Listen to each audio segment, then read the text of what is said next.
Je vais introduire notre prochaine conférencier. C'est Ablo. Et je savais, ça va me bugger. 11 ans dit, et je l'ai probablement encore pas vraiment eu, mais il est étudiant au doctorat à l'Université de Québec en Abitibi-Témiscamingue sous la direction de Annie Desrochers et de Benoît Lafleur. Il va nous parler de l'éclaircie à diamètre, limite inversée. Il va nous expliquer ça veut dire quoi. Une alternative pour l'aménagement des peupliers mixtes à peupliers faux-trembles. À toi, Albo. Bonjour tout le monde, moi c'est Ablo Polygore, 11 ans pour Cornelia. Je suis en thèse de doctorat avec Benoît Lafleur et Annie Desrochers.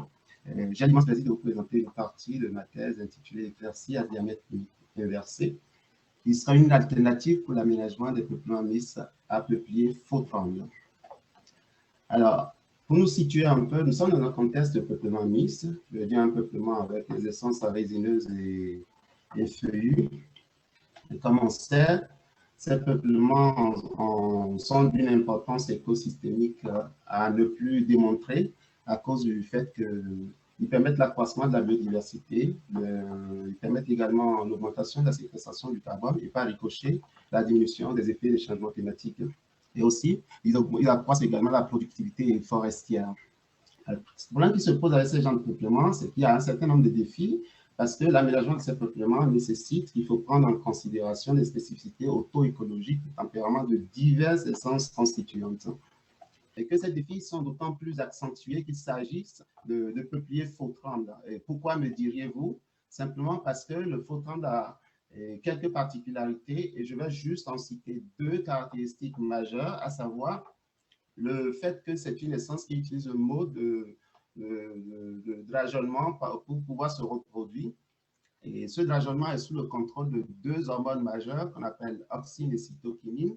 Pour l'histoire, l'auxine est une hormone qui est produite au niveau racinaire, de la coiffe racinaire, et qui a pour rôle de déclencher le drageonnement. Et l'auxine, quant à l'auxine, est une hormone qui est produite dans les parties apicales, le méristème et puis des feuilles, qui a pour rôle, lui, de contrecarrer l'effet de la cytokinine, autrement dit, d'inhiber le drageonnement.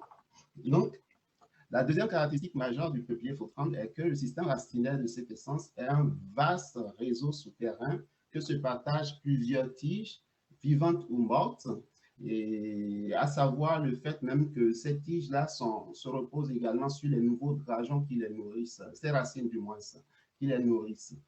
Et ces deux particularités font que le peuplier faux-tremble, les forestiers peinent à trouver le juste milieu sur la façon de les aménager parce que le drageonnement survient généralement suite à une perturbation extérieure, ça peut être une coupe totale, une éclaircie ou une évasion épidémique d'insectes.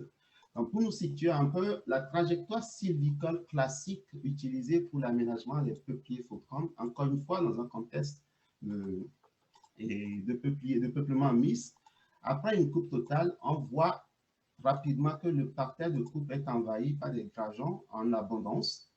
Et donc, le forestier ou l'aménagiste vient avec une opération sylvicole qu'on appelle l'éclaircie pré-commerciale conventionnelle. L'éclaircie pré-commerciale qui a pour but réellement de dégager les arbres d'avenir, conventionnelle ou systématique, parce que voilà, on essaye de distancer les arbres de façon à ce qu'il y ait une distance régulière et puis distance, ça c'est la pratique courante. Et pour cet aménagement-là. Ce qui se passe, c'est que ça donne des résultats mitigés parce que le but de l'éclaircie, c'est de pouvoir quand même aboutir à un peuplement qui a de bonnes qualités de tige en termes de diamètre et de hauteur. Compte tenu de la particularité du peuplier faux-tremble, on n'aboutit souvent pas à cet objectif ou cet objectif n'est pas souvent rencontré. Simplement à cause de ce que j'ai dit là sur le drageonnement, le niveau de drageonnement et puis l'interconnectivité des racines. À cet instant, nous, on se demande est-ce qu'il y aurait une autre alternative, une autre trajectoire plus adaptée à cette essence-là, forcément, d'où l'objectif de notre étude dans cette partie-là. Et donc, la trajectoire envisagée, parce que les études ont montré déjà que la rétention d'agrumatus sur les parterres de coupe permet de diminuer ou d'atténuer le niveau de drageonnement du tremble. Donc, pour ce faire, il y a une pratique qu'on appelle communément éclaircie à diamètre limite inversé. Mais en pratique, c'est éclaircie à diamètre limite. Donc, on fixe un seuil de diamètre et on coupe. Maintenant, limite inversée simplement parce qu'au lieu de couper le seuil de diamètre retenu, on va plutôt le garder sur le parterre de coupe. Donc, c'est pour ça qu'on appelle éclaircie à diamètre limite inversé. Et ici, particulièrement, on maintient les grosses tiges sur le parterre de coupe, indépendamment de leur distribution spatiale, contrairement à l'éclaircie conventionnelle qui se veut une distance, certaine distance répartie entre les arbres avec une densité bien définie. Et donc, la DL ici, que j'entends par éclaircie à diamètre limite inversé, permet de maintenir les grosses tiges indépendamment de leur distribution spatiale, ce qui crée aussi des trouées dans le parterre de coupe et qui vont favoriser cette fois-ci le regarni, parce que la pratique ici au Québec, c'est qu'on coupe et après on plante la végétation résineuse. Et vu que les peuplements mixtes dont il est question aussi raffolent des sites très riches, donc ça crée la végétation feuillue, crée de la concurrence pour la végétation résineuse. Et donc, une pratique telle que l'éclaircie à diamètre limite inversé serait relativement indiquée. Je vais vous le démontrer d'ici à là. Donc, l'objectif de mon étude, cette partie d'étude, était d'étudier un peu les effets des traitements éclaircis systématiques versus diamètre limite sur la qualité des tiges, diamètre hauteur, la surface derrière et le volume, aussi bien à l'échelle de l'arbre qu'à l'échelle du peuplement. Et un deuxième objectif qui constitue où on s'est intéressé cette fois-ci à la portion résineuse, cette fois-ci, et le regani qui n'est rien d'autre que les épinettes blanches. Matériel et méthode. Ici, le dispositif qu'on a installé se retrouve dans la forêt d'enseignement de Pipaké, qui est une forêt située ici en Abitibi-Témiscamingue. Dans cette forêt, il y a eu une coupe totale qui a été effectuée en 1998. Et 11 ans après, les dispositifs en question ont été établis avec 4 traitements répartis dans 3 blocs. Les traitements concernaient l'éclaircie systématique, dont j'en parlais tantôt, à une densité de 11 centiges à l'hectare, et l'éclaircie diamètre limite inversé, 11 centiges à l'hectare aussi, et une autre variante de la DL, et cette fois-ci 2200 tiges à l'hectare, et un peuplement témoin dans lequel il n'y a eu aucune intervention sylvicole.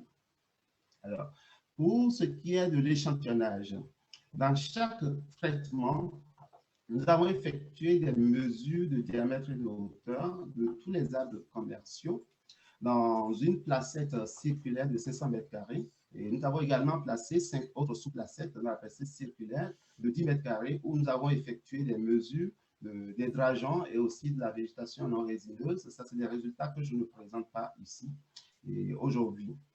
Et on s'est également intéressé aux épinettes plantées en regarni et pour pouvoir étudier les effets dont j'avais mentionné en objectif.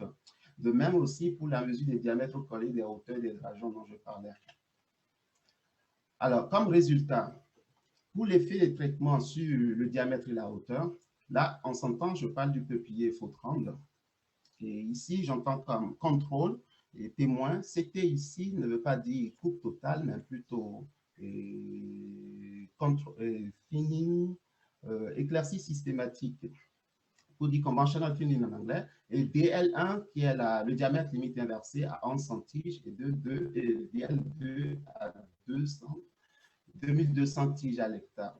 Ici, il faut juste remarquer qu'au niveau des traitements, je ne sais pas si vous voyez ma souris, oui, au niveau des traitements, par rapport au contrôle, que ce soit pour le diamètre ou pour la hauteur, les performances des variables étudiées sont nettement plus élevées par rapport à s'il n'y a pas d'intervention. Et ce qui est intéressant ici de voir, c'est le fait que les peuplements produits par les traitements DL1 comparativement aux traitements comment on appelle, conventionnels sont meilleurs. En ce sens qu'on n'a pas pu avoir de différences significatives au niveau des grosseurs des tiges résiduelles.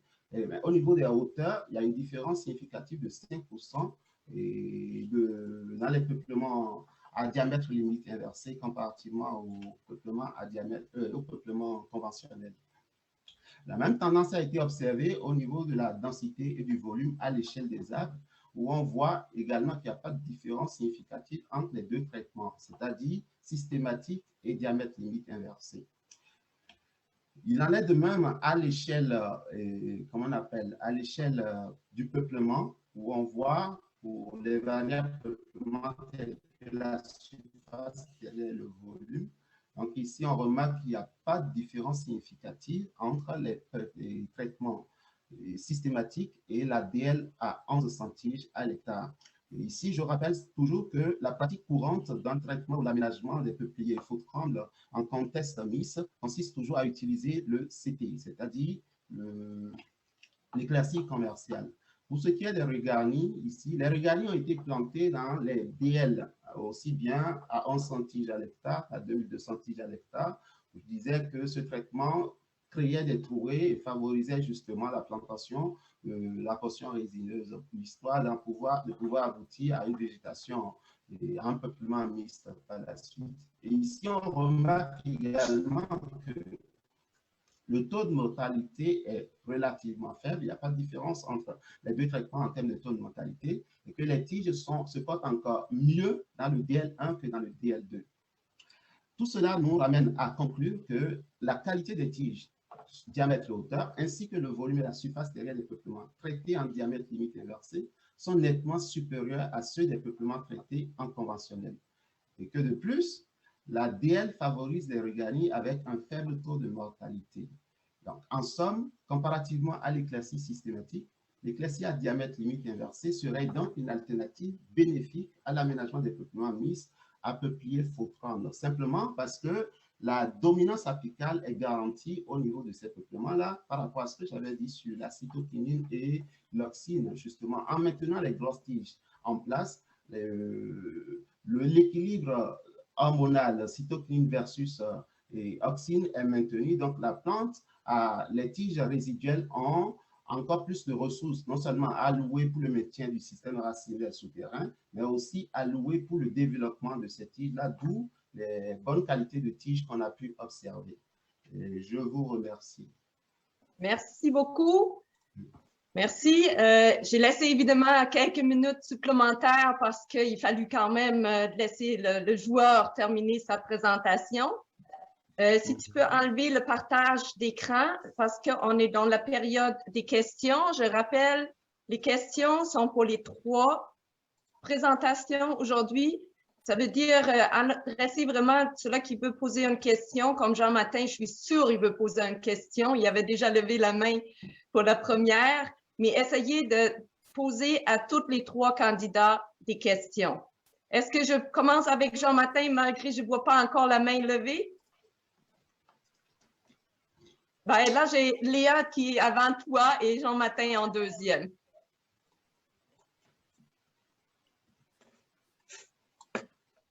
Oui, bonjour.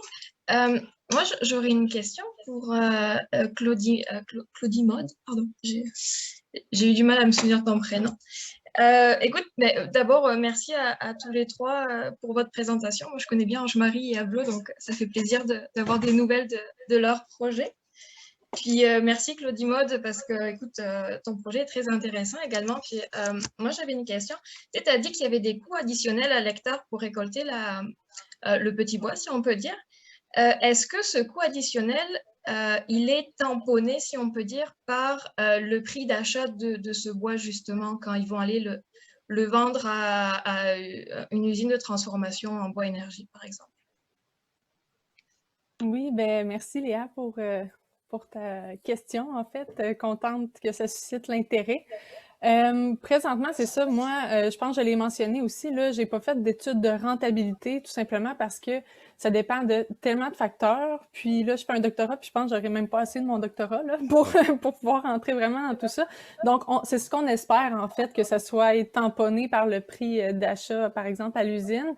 Est-ce que ça va l'être? C'est l'autre question. Donc, c'est pour ça que nos recherches visent à fournir des données, en fait, pour pouvoir aider les décideurs, justement, à mieux évaluer ça, là.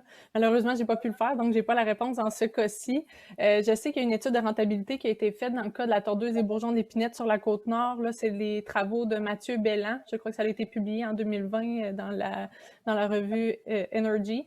Donc, si jamais ça t'intéresse justement de voir la rentabilité, là, lui, il suggérait aussi qu'on devait avoir un bon ratio de bois de sciage là, pour pouvoir assurer la rentabilité. Là. Mais lui, c'est sûr qu'il était dans un contexte de la Côte-Nord avec des forêts perturbées, donc c'est un peu différent, mais ça peut s'apparenter un peu à mes travaux, là.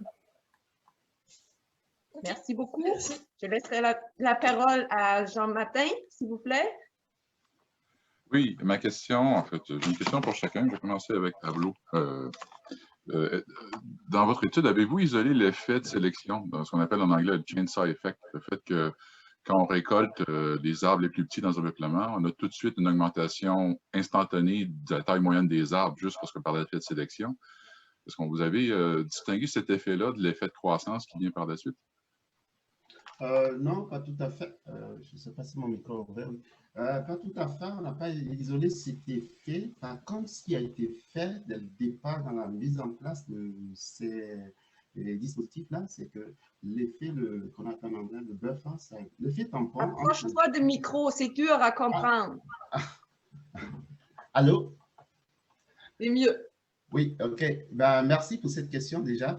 Je disais que cet effet dont tu fais mention, justement, n'a pas été pris en considération, justement, parce que dans les dispositifs existaient déjà, et la seule chose qui a été faite pour ces dispositifs, c'est l'effet le buffer effect, l'effet tampon entre les différents traitements qui fait que, voilà, on limite un peu le drageonnement ou l'interférence des drageons d'un traitement à un autre, tout simplement. Je ne sais pas si j'ai répondu à la question. Oui, moi, je comprends qu'on n'a pas les données pour le faire, donc... Voilà. Jean-Martin, tu vas relever ta main parce qu'il y a autre en ligne. Faut que tu poses une question à quelqu'un d'autre. Maintenant, c'est à Nicole Fenton, s'il vous plaît, de poser une question. Bien, merci en premier aux 3 conférenciers. C'était très bien, très intéressant. Mais moi, j'ai une question pour tout le monde aussi. Alors, mais pour être juste, je vais aller avec Ange-Marie en premier.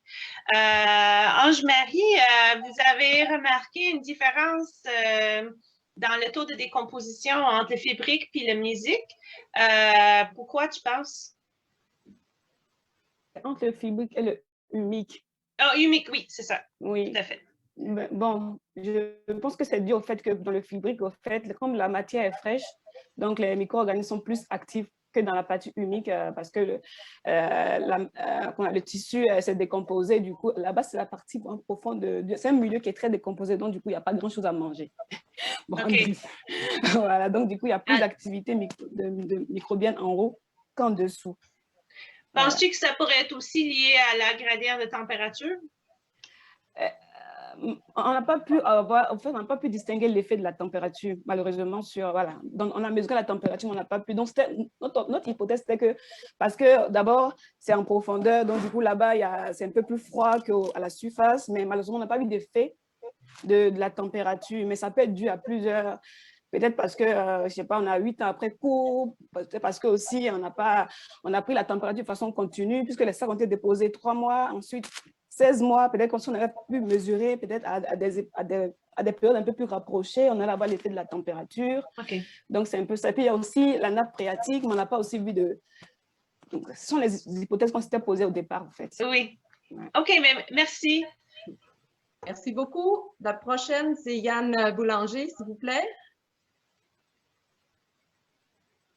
Salut tout le monde.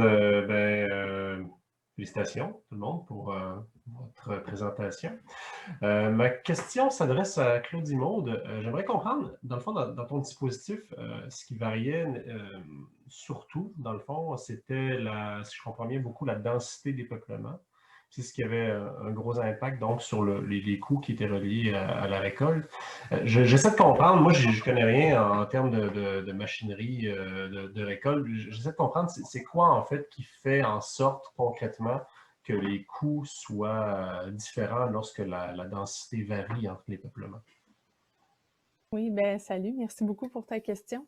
Dans les peuplements, nous autres, on faisait varier dans nos traitements, là, j'ai essayé de faire une histoire simple parce que si on rentre dans les spécifications de façonnage, là, je vais sûrement en perdre quelques-uns, là. Donc, c'était les spécifications de façonnage, nous, qui changeaient, OK? Puis, ensuite de ça, il y a l'aspect des caractéristiques du peuplement parce que, tout dépendant des caractéristiques, c'est tout le temps des élémentiques. Donc, moi, je regardais la batteuse. Donc, la batteuse, quand elle rentre dans le peuplement, là, c'est très imagé parce que moi, je la vois, là, mais la batteuse, quand elle rentre dans le peuplement, c'est tout le temps un ratio de combien de temps qu'elle va prendre pour se déplacer vers les arbres, étirer son bras vers les arbres, aller couper l'arbre, puis après ça, tronçonner et brancher tous ces tronçons, les placer en bordure de route pour le porteur. Fait que c'est tout un équilibre dans ça. Puis la densité, elle, ce qu'elle a fait comme effet, puis surtout dans le peuplement, c'est ça, de petits bois denses, là, ce qu'on a vu, ce qu'on a remarqué, en fait, c'est que la biomasse venait surtout des tops, là, des cimes, en fait, des arbres. Donc, ça faisait en sorte que pour chaque volume de bois additionnel, ben, comment je dirais ça? Ben, dans chaque arbre, elle prenait plus de temps sûrement là, à ébrancher puis à tronçonner. Donc, c'est pour ça, ça peut expliquer un peu les coûts additionnels parce qu'elle prenait simplement plus de temps par arbre. Là, c'est sûr qu'il faut faire une étude en mouvement pour vraiment venir dire est-ce que c'est vraiment ça? Mais c'est pas mal notre hypothèse présentement. Là, puis selon ce que j'ai vu sur le terrain, ça faisait du sens. Versus dans les peuplements moins denses, où est-ce que la biomasse venait parfois aussi d'autres arbres d'essence non commerciale.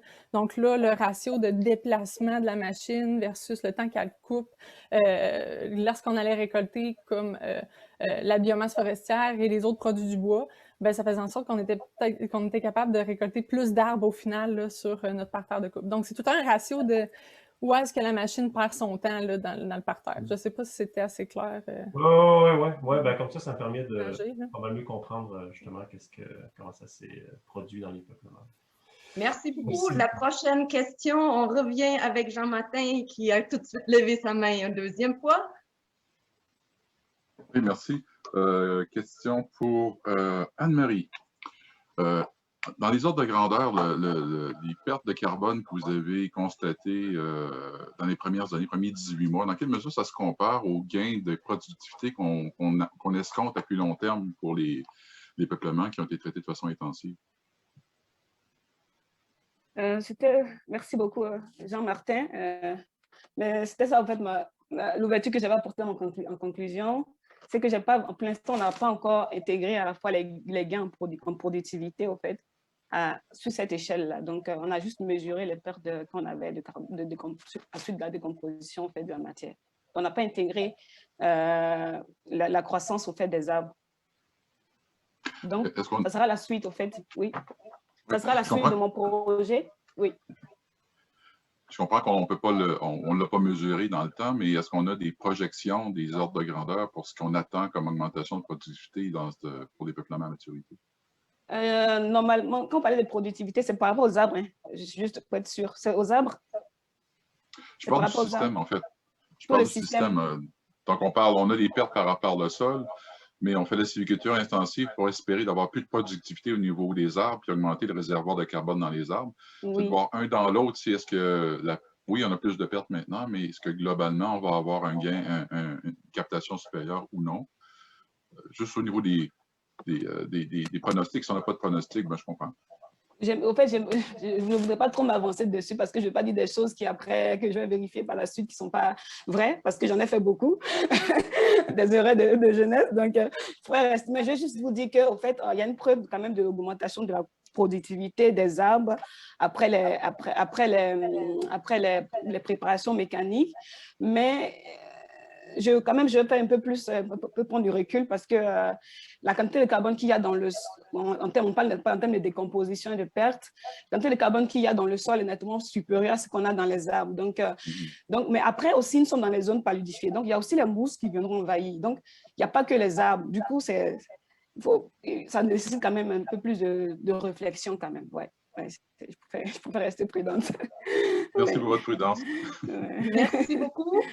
La prochaine question de Nicole Fenton, s'il vous plaît.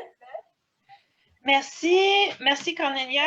Alors, je dirais peut-être avec une question pour Ablo. Ablo, dans ta dispositif, tu as tout de suite parlé du fait que tu as fait vous avez fait deux traitements, un à 2200 puis un à 1100, mais tu n'as pas vraiment abordé pourquoi les deux densités. Merci Nicole pour la question justement. Pourquoi les deux densités, ça a été aussi une question que je me suis posée quand j'ai pris ce dispositif en main, justement. Et dans mes analyses, parce que là, je n'ai présenté qu'une partie. Dans l'article que je suis en train de faire, j'ai développé cet aspect-là. Ici, l'objectif, c'est juste de comparer le systématique par rapport à la DL, mais pour rester au même niveau comparatif, on compare à la même densité. Donc, systématique à 1100 et DL à 1100.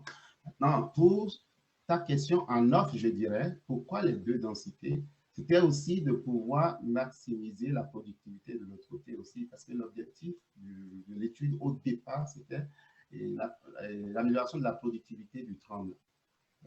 Maintenant, si on augmente la densité, qu'est-ce qu'on observe? Est-ce que ça drageonne encore plus? Ça, c'est encore un autre volet que je n'ai pas présenté. Est-ce que ça drageonne plus si on retient plus d'arbres matures, c'est-à-dire si on doublait la densité? Parce que là, on vient de voir qu'à densité égale, DL est mieux par rapport à la systématique. Maintenant, si on doublait la densité des arbres matures, qu'adviendrait-il?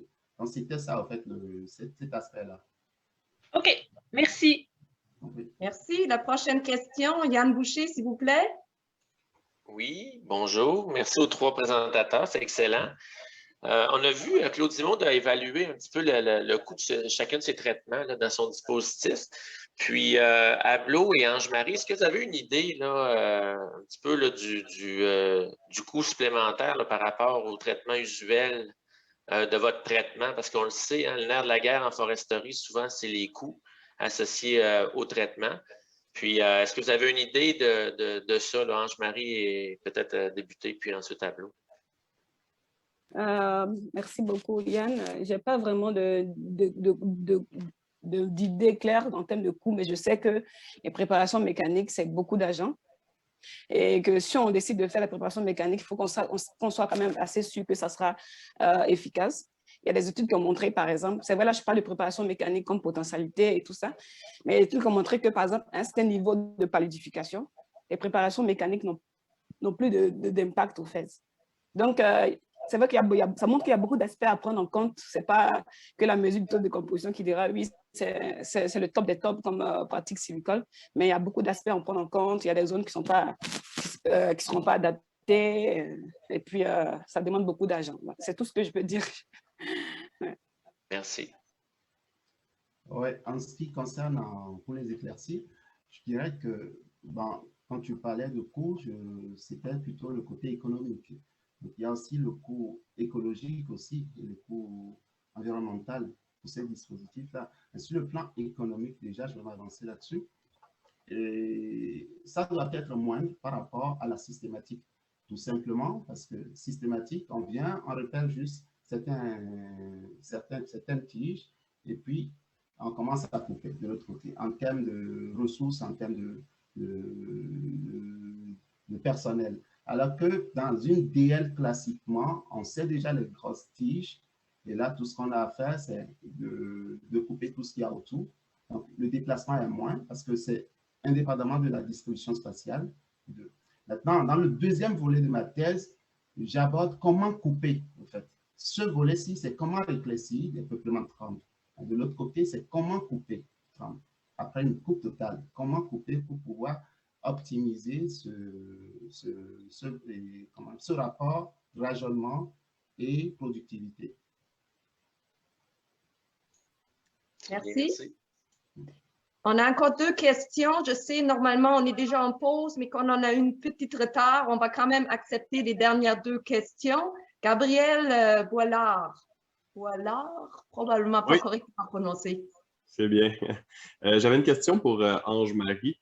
Je me demandais que malgré qu'il y a une augmentation de la décomposition qu'elle a vue avec les traitements dans la couche organique, donc comme la herse par exemple, est-ce que tu penses que ce serait possible que ce style de traitement-là stimule aussi l'augmentation du carbone, l'augmentation de l'accumulation du carbone dans les couches minérales où le carbone est plus stable?